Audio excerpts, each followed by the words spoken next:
जैव अणु 14 chapter 13 chapter तक केमिस्ट्री में कितने बखूबी हम लोगों ने किया है और प्लेलिस्ट बनाया है, तो ज़रूर ट्राई करना सारे चैप्टर, है ना, कि आप कितने तैयारी बेहतर तरीके से कर रहे हो। गाइड से आप कर रहे हो मुझे पता है, पर मैं जो सीरीज़ तैयार करता हूँ ना भाई, एनालिसिस वाली होती है, बोर्ड वाली होती है।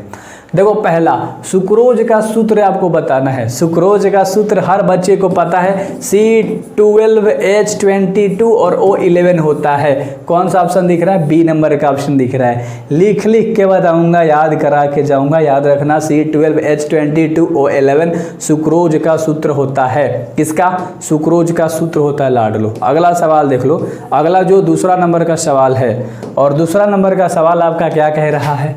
कह रहा है कि कार्बोहाइड्रेट जो जलांशित होकर 3 से लेकर 10 मोनोसेक्राइड इकाई प्रदान करते हैं उसे क्या कहते हैं? यानी कि कार्बोहाइड्रेट जो जलांशित होकर 3 से अधिक 10 मोनोसेक्राइड जो होते हैं वो इकाई प्रदान करते हैं तो उसे हम क्या बोलते हैं? उसे हम बोलते हैं ओलिगोसेक्राइड। क्या बोलते हैं? ओलिगोसेक्राइड बोलते हैं। ये क्वेश्चन याद रखना, 3 से ज़्यादा 10 तक, है ना। तो ये चीज़ पकड़ के रखना। केमिस्ट्री में हमेशा बोलता हूँ कि अगर मुझसे कर लिया ना भाई, कोई भी सब्जेक्ट अगर आप मुझसे कर लिया ना, बोर्ड के पेपर उठा के देख लेना प्रीवियस ईयर, लेकिन चैप्टर वाइज सब करके ऑब्जेक्टिव देख लेना। जैसे बोलूँगा उतना करके देख लो, मज़ा आ जाएगा। इस साल भी तुम्हारे एग्जाम में नंबर आएंगे। कार्बोहाइड्रेट जिसे और जलांशित नहीं किया जा सकता है, करेक्ट, कार्बोहाइड्रेट जिसे और जलांशित नहीं किया जा सकता है उसे हम बोलते हैं मोनोसेक्राइड। क्या बोलते हैं? मोनोसेक्राइड बोलते हैं। क्या बोलते हैं? मोनोसेक्राइड बोलते हैं। क्या बोलते हैं? मोनोसेक्राइड बोलते हैं। याद हुआ? अगला सवाल देख लो। यार एक एक याद करा दूंगा। अगला सवाल, ग्लूकोज एक है, ग्लूकोज एक मोनोसेक्राइड होता है। ग्लूकोज एक मोनोसेक्राइड होता है। क्या होता है? मोनोसेक्राइड होता है। क्या? ग्लूकोज। ऑप्शन का कोई गारंटी नहीं है भाई किस लेवल से देगा तुम्हारा, ना। तुम क्वेश्चन देखे नहीं हो अभी केमिस्ट्री में, मैं डरा नहीं रहा, मैं बस बोल रहा हूँ कि मुझे जितने चैप्टर है ना उस सब चैप्टर मेरा कर लो, प्लेलिस्ट में डाल दिया। फिजिक्स कर लो, केमिस्ट्री कर लो, हिंदी कर लो, इंग्लिश कर लो, उससे बाहर तुम्हारे कुछ नहीं आने वाले, है ना। कह रहा है कि न्यूक्लिक अम्लों में क्रम रहता है। जो न्यूक्लिक अम्लों में जो क्रम होता है ना, क्रम मतलब होता है कि एकदम लाइन से सजा कर रखा जाता है, वो हमारा भस्म, शुगर और फास्फेट, पहले भस्म तब शुगर तब फास्फेट होता है। तो ये क्रम होता है, ये सजाने का तरीका मतलब रखने का तरीका होता है ना। तो याद रख लेना, न्यूक्लिक अम्लों में क्रम जो होता है, पहले भस्म, शुगर और फिर फास्फेट होता है। पहले क्या होता है? भस्म, फिर क्या होता है? शुगर, और फिर क्या होता है? फास्फेट होता है। अगला सवाल कह रहा है कि निम्नलिखित में से कौन सा कार्बोहाइड्रेट पॉलीसेकेराइड श्रेणी का सदस्य होता है? कौन सा कार्बोहाइड्रेट पॉलीसेकेराइड श्रेणी का सदस्य होता है? तो स्टार्च होता है। चारों, ग्लूकोज, फ्रक्टोज, है ना, सुक्रोज या स्टार्च। तो स्टार्च होता है। स्टार्च लोग बोलते हैं स्टार्च, ठीक है। चलो कोई बात नहीं, अच्छे से याद रख लेना, स्टार्च ही बोलो ना, याद करना है, क्या दिक्कत है।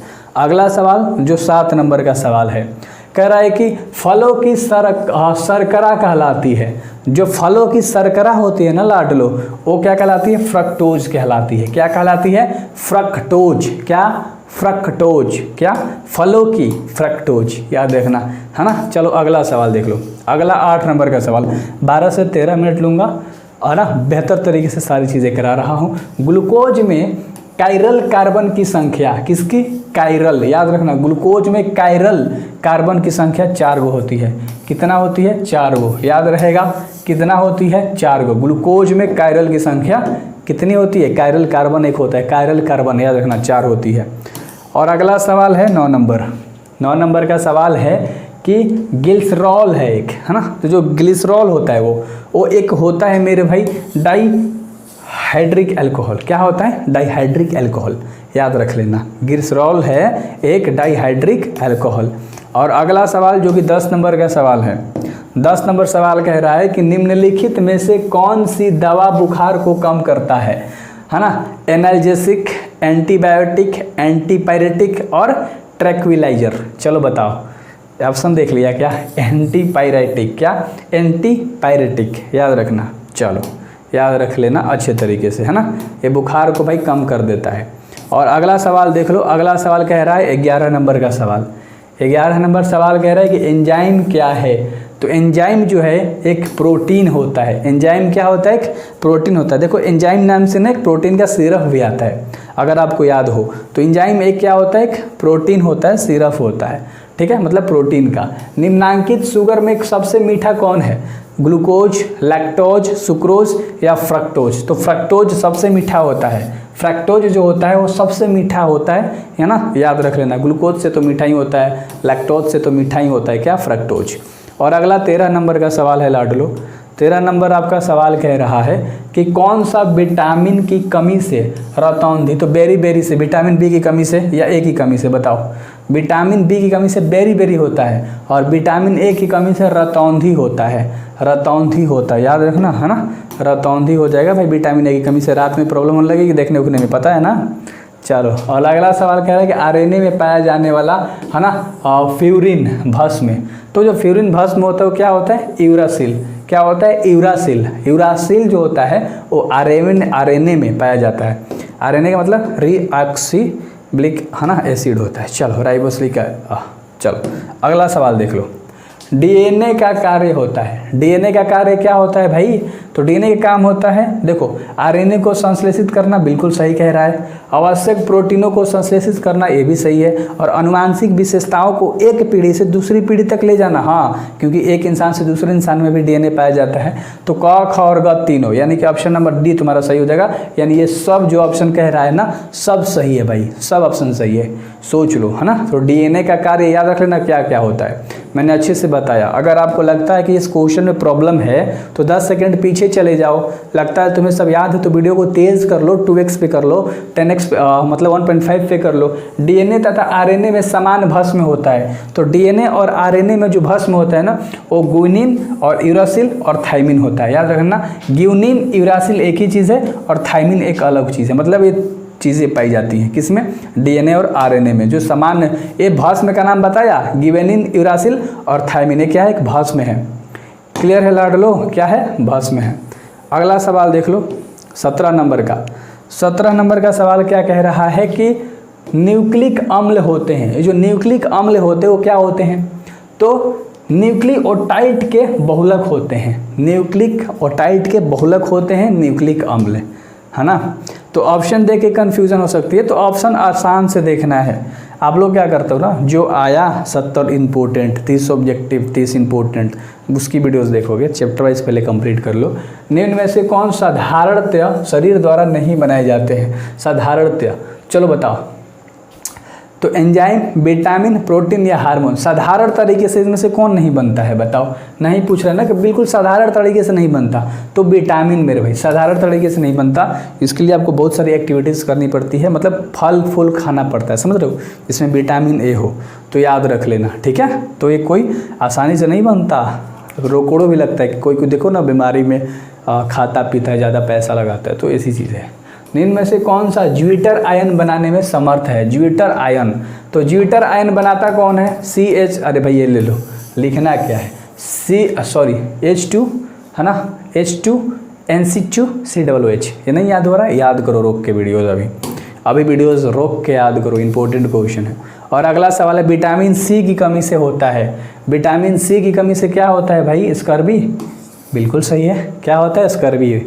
विटामिन सी की कमी से स्कर्वी होता है।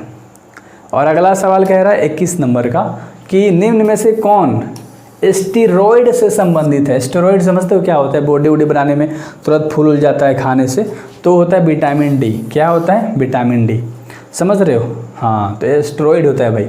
आप लोग बॉडी बिल्डर का सुनो, स्टेरॉइड का इंजेक्शन ले लिया, स्टेरॉइड खा लिया है, तो ये सब चीज़ें जो होती है ना मांसपेशियाँ में चढ़ावा देती हैं, एकदम बॉडी में लगोगे एकदम बवाल, लेकिन जब कुछ समय बाद ख़त्म भी हो जाता है बॉडी। एमिनो अम्ल में पाए जाने वाला क्रियात्मक समूह कौन है? एमिनो अम्ल में तो ये COOH समूह, NH समूह, CH3 समूह, बताओ तो कौन सा हो जाएगा? COOH समूह एमिनो अम्ल में पाए जाने वाला, तो ये भी याद रखना। तो क्वेश्चन पे ज़्यादा फोकस बनाना। मैं केमिस्ट्री में बोलता हूँ और कोई सब्जेक्ट में नहीं बोलता, लेकिन केमिस्ट्री में बोलता हूँ कि क्वेश्चन पे पकड़ बना के रखना, तब तैयारी करना। निम्न में से कौन एक बृहत अणु नहीं है? तो बृहत अणु की बात कर रहा है तो प्राइमेटेट। क्या? प्राइमेटेट, याद रखना, प्राइमेटेट ना, पामिटेट, है ना, याद रखना, प्राइमेटेट। पामिटेट मेरे भाई, है ना। ये बृहत्तक अणु नहीं है, बाकी सारे जो है वो बृहत्तक अणु के अंदर आते हैं। रतौंधी किसकी कमी से होता है, पहले ही बताया था, है ना। रतौंधी विटामिन ए की कमी से होता है। चलो, और विटामिन ए की कमी से क्या होता है, तो रतौंधी।